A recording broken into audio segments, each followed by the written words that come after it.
আশা করি সবাই ভালো আছেন। আমি আজকে আলোচনা করব সিংহ রাশির মঘা নক্ষত্র নিয়ে। সিংহ রাশির মঘা নক্ষত্রের 2026 সালের রাশিফল নিয়ে আলোচনা হবে। তবে তার আগে আমার সামনে ডিসেম্বর মাসের রাশিফল আছে, আমি সেই বিষয়টা নিয়ে একটু আলোচনা করব। নইলে এই রাশিফলটা আর দেওয়া হবে না। তো প্রথমেই দেখা যাক সিংহ রাশির এই ডিসেম্বর মাসটা 2025 সাল কেমন কাটতে চলেছে। তো ভিডিও কিন্তু বড় হবে, আপনাদেরকে আগেই বলছি, আপনারা একটু ধৈর্য সহকারে দেখবেন। অন্তত 20 মিনিট মতো হওয়ার চান্স রয়েছে। তো দেখি কি অবস্থা।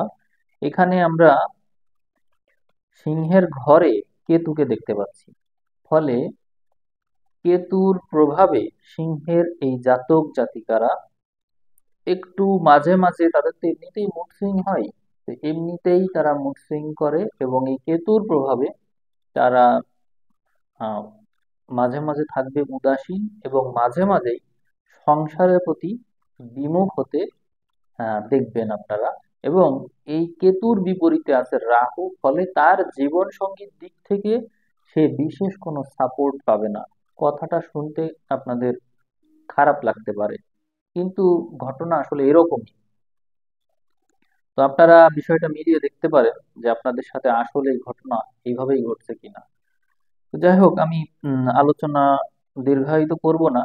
আমি সিংহ রাশির মঘা নক্ষত্রের শুধুমাত্র স্পেসিফিক কিছু বিষয় বলে নিয়ে তারপরে আমি সামনের দিকে চলে যাব। যেমন এখানে দেখতে পাচ্ছি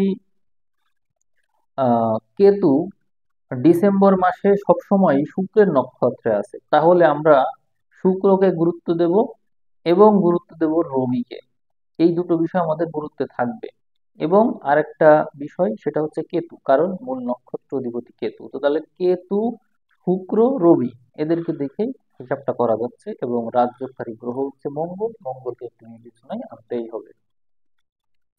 তো এখানে দেখছি কেতু রাশিতে বসে আছে আপনার, অতএব আপনার মধ্যে হতাশার ভাব থাকবেই। কিন্তু এই বৈশিষ্ট্যটা সিংহের সাথে যায় না, কারণ সিংহের মানুষ সবসময় একটু এনার্জেটিক ফিল করতেই পছন্দ করে।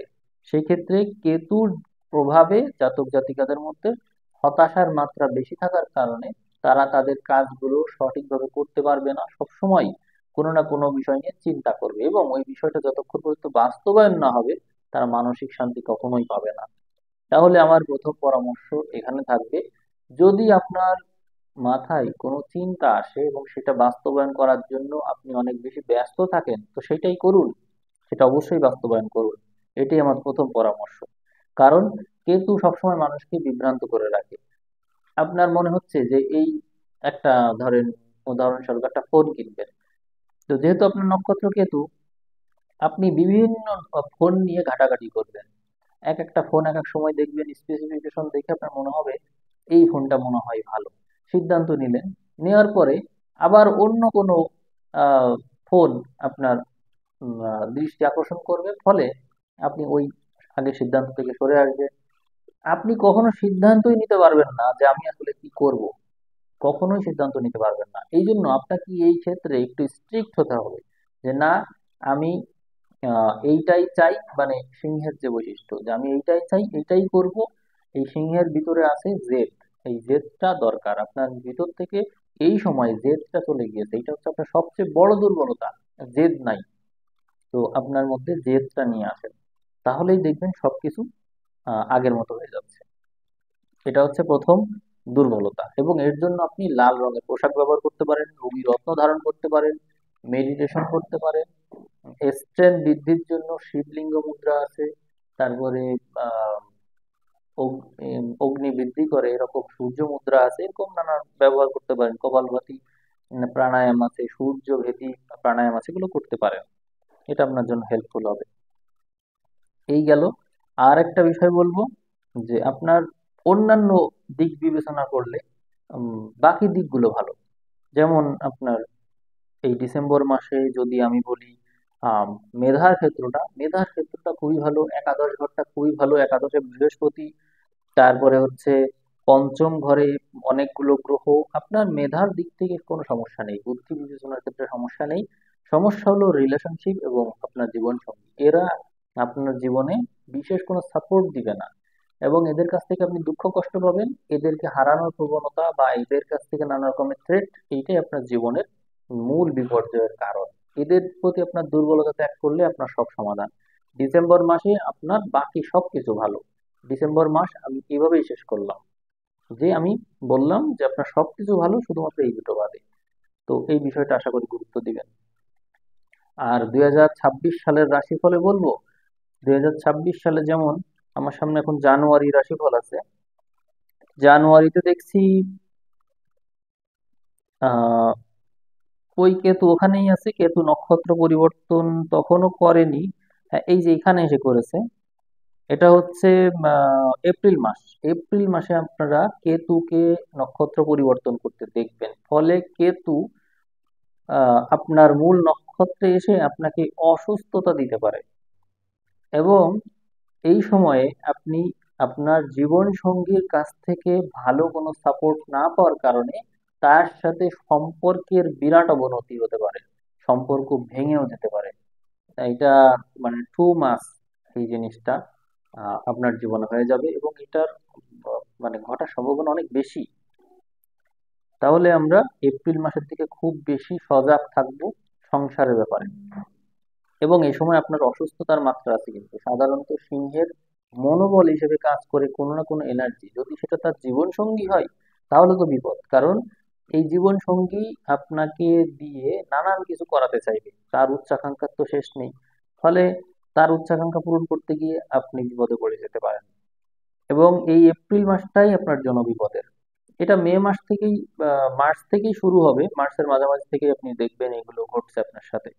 এবং আরেকটা কথা, আমি এখানে দেখছি যে ফেব্রুয়ারি মাসের শেষের দিকে এই ঘটনাগুলো তীব্র।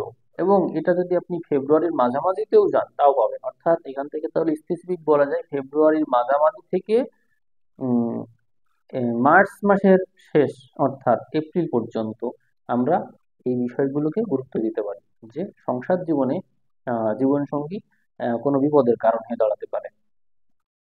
তাহলে ওই বিষয়টা আপনার জন্য আবারও সমস্যা রূপে দেখা যাচ্ছে। এই রাহু এখান থেকে সরবে হচ্ছে এই 2026 সালে একেবারে শেষে, মানে 27 সাল আসতে যাবে এরকম সময়ে। সেই ক্ষেত্রে জীবন সঙ্গীর কাছ থেকে আপনি ভালো কোনো রিটার্ন পাবেন না। অতএব এই জীবন সঙ্গীর ব্যাপারটা বাদে বাকি সবকিছুতে আপনার ভালো আছে। যেমন আমি যদি কর্মক্ষেত্রের কথা বলি, তাহলে আহ জানুয়ারি জানুয়ারির শেষের দিকে চাকরি ক্ষেত্র ভালো আছে। সেক্ষেত্রে আপনি ট্যুর দিতে পারেন, ভ্রমণ করতে পারেন, এই ক্ষেত্রগুলো ভালো থাকবে। তারপরে যারা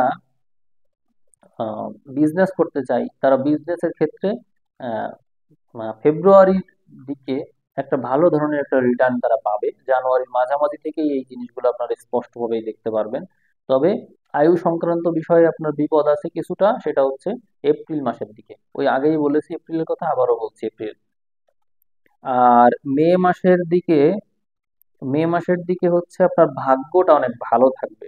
সেই সময় আপনি চাইলে যদি বিদেশ সংক্রান্ত বিষয়ের দিকে যেতে চান তাহলে ভালো করবেন, কারণ এই সময়ে নবম ঘর, দশম ঘর, একাদশ ঘর অত্যন্ত শক্তিশালী। মে মে মাসের শেষের দিকে এবং পুরো জুন মাস এগুলো আপনার জন্য খুবই শক্তিশালী সময়।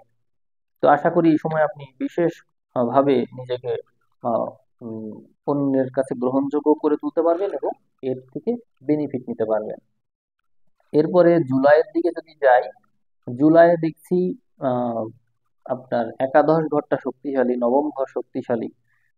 সেই ক্ষেত্রে আপনি চাইলে বিদেশ ভ্রমণ করতে পারেন। অর্থাৎ এইখানে আমি বরাবরই যেটা দেখছি, বিদেশ ভ্রমণ থেকে সুবিধা অর্জন এইটা বেশি নির্দেশ করছে।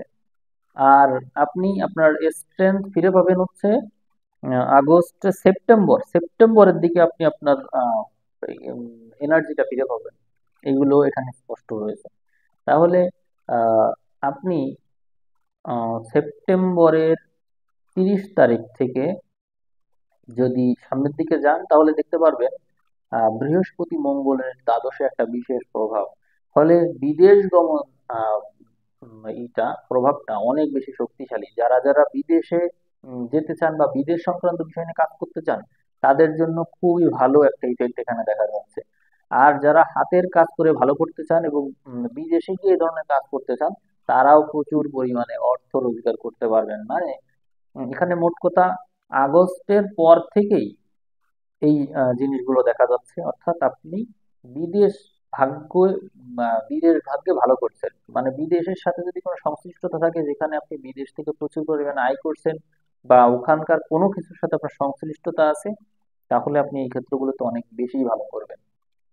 আমি রাশিফল তো প্রতি মাসে দেবই। আমি জাস্ট আপনাকে একটু ধারণা দিলাম যে আপনি কোন ক্ষেত্রে ভালো করবেন, কোনগুলো আপনার জন্য অপরচুনিটি হিসেবে কাজ করতে যাচ্ছে। আর মাসের একেবারে শেষের দিকেও ভালো সময় আপনার জন্য অপেক্ষা করবে। তো সেক্ষেত্রে আপনি ইতিবাচকতার ভিতর দিয়েই যাবেন, এমনটি আমি মনে করছি। আপনার মাসের একেবারে শেষের দিকে, মানে অনেকেই থাকে না বিয়ে করার জন্য চিন্তা ভাবনা করে, লাইফ সেটেল করার জন্য চিন্তা ভাবনা করে, সেক্ষেত্রে এই ডিসেম্বরের আহ, জন্য আপনাকে একটু অপেক্ষা করতে হবে। ডিসেম্বর আসলে রাহু কেতু অক্ষ সরে যাচ্ছে, মঙ্গল বৃহস্পতি রাশিতে আসছে, কেতু সরে যাচ্ছে, ফলে আপনার জন্য অত্যন্ত শুভ সংযোগ তৈরি হচ্ছে। কারণ কেতু যেখানে আছে সেখানে মঙ্গল বৃহস্পতি রবি এদের প্রভাবটা দরকার হয়। রবি থাকছে পঞ্চমে, বৃহস্পতি থাকছে এই ইসে রবির ঘরে, মঙ্গল রাজযোগকারী গ্রহ এখানে থাকছে। অতএব ডিসেম্বরের দিকে আপনি বিবাহ করুন, আপনার জীবন সুখে শান্তিতে ভরে যাবে এবং সামনের দিনগুলো ভালো যাবে। 26 সাল সিংহ রাশির এই মঘা নক্ষত্রের জন্য একটু স্ট্রাগল নিয়ে আসছে, স্ট্রাগলের ভিতর দিয়ে তাকে ভালো করতে হচ্ছে, কিন্তু 27 সাল তার জন্য অত্যন্ত ভালো। 26 সালে প্রতি মাসের রাশিফল আপনারা পাবেন। আমি রাশিফল দীর্ঘ করতে চাচ্ছি না। আহ সামনে আপনারা প্রতি মাসের রাশিফল পাবেন। আর একটা কথা মনে রাখবেন, আপনাদের এই ভিউ কম হওয়ার কারণে এবং ভিডিও ঠিকমতো না দেখার কারণেই এই চ্যানেলের ভিডিও আস্তে আস্তে শেষের দিকে চলে যাচ্ছে। একসময় এই ভিডিওটা অনেক আগেই দেওয়া হতো। আমি এমনও আছে প্রথমেই দিয়েছি এই ভিডিওটা, এমনও আমার মনে আছে। তো আপনারা চেষ্টা করবেন এই ভিডিও নিয়ে একটু আহ, মানে কমেন্ট করার বা শেয়ার করার, তাহলে সামনে আরো তাড়াতাড়ি ভিডিও আমি দিতে পারবো বলে আমি মনে করছি। তো ঠিক আছে, সবাই ভালো থাকবেন, আজ এ পর্যন্তই, ধন্যবাদ।